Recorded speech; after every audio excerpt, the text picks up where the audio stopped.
Welcome to the RepairQ onboarding video series. This video will be showcasing the Reports module that's available to all customers. To get to your report section, you'll head up here, hover the mouse over the little graph, and click on Reports. There's a lot of reports in here. We're going to touch on a few of the more important ones and go over how they're pulled and what data they pull from. We're going to start on the left under the accounting section. We'll talk about the revenue report. The revenue report allows you to look at sold items over a period of time. Sales revenue, sales taxes, restock fees, discounts, returns, return taxes are all displayed below the total net revenue number. If you hover your mouse over each value, it will pull up a tooltip explaining how the number was calculated. You can also scroll down and view a list of everything that it's pulling from. Cost of goods report allows you to look at all non-labor items sold during a time period. Non-labor items include all items where the associated item type is not flagged as labor. The total cost column is the amount you paid for that item. The items in red are returns, and the individual item SKUs can be accessed by clicking the blue text in the SKU column.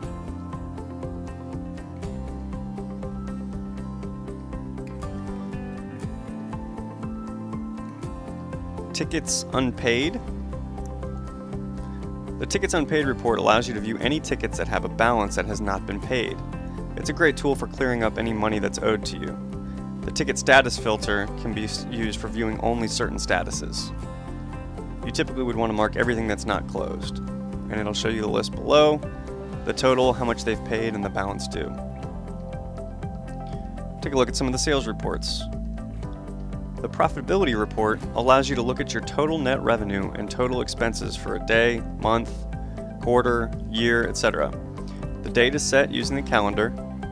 You can track by ticket status or location, toggle on or off overhead rate if you have that set up, as well as labor costs. Scroll down and you can view a good breakdown of your total profit margin as well as your income and expenses. Under Returns and Adjustments, we'll take a look at the Return Repairs detail. The Return Repairs detail gives you a list of all your return repair items where items were replaced as part of the return. The purpose of this report is to give you insight into how much your return repairs are costing you in lost sales and additional costs.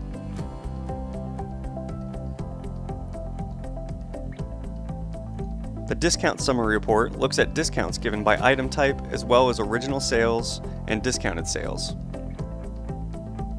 The Discounts Details Report will break it down and show it to you on a ticket-by-ticket basis.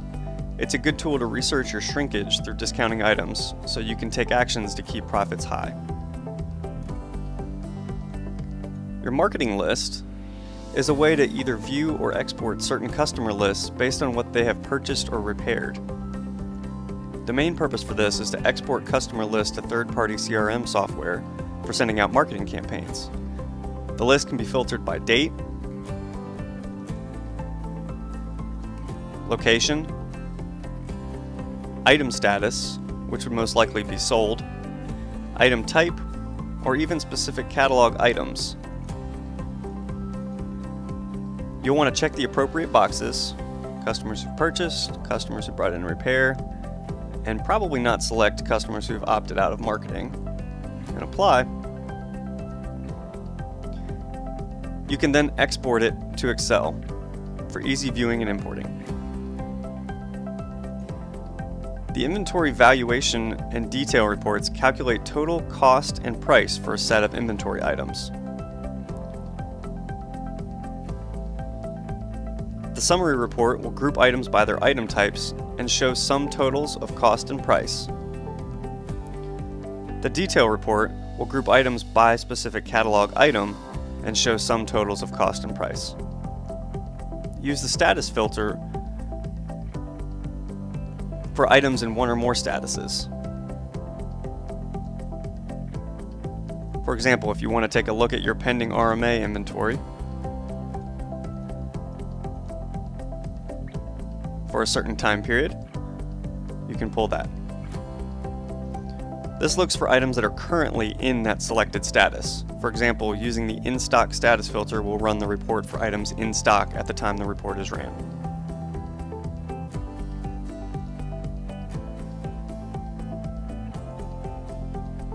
Under productivity, you've got a few options here. The Repairs by Device report provides a look at items used to repair particular devices.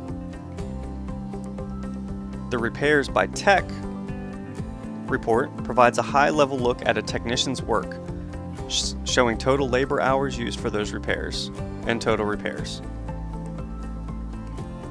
The Repairs by Tech and Item report provides a more detailed look at a technician's work, showing the number of repairs done for each catalog item with cost and profit data.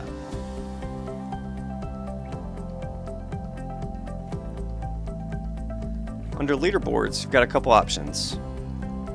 When adding an item to a ticket, the Relations field controls which staff member receives credit for the sale. If the item type of the attached item is a labor, there will be two options in the Relations field: sold by and repaired by. The sold by field is for the staff member who gets credit for the sale of this service. The staff member chosen in that sold by field will reflect on the staff leaderboard. This can be filtered by locations, ticket statuses, item types, etc. And location leaderboard tells you pretty much the same thing, breaking it apart by location. That's it for the reporting video. We'll see you for the next one.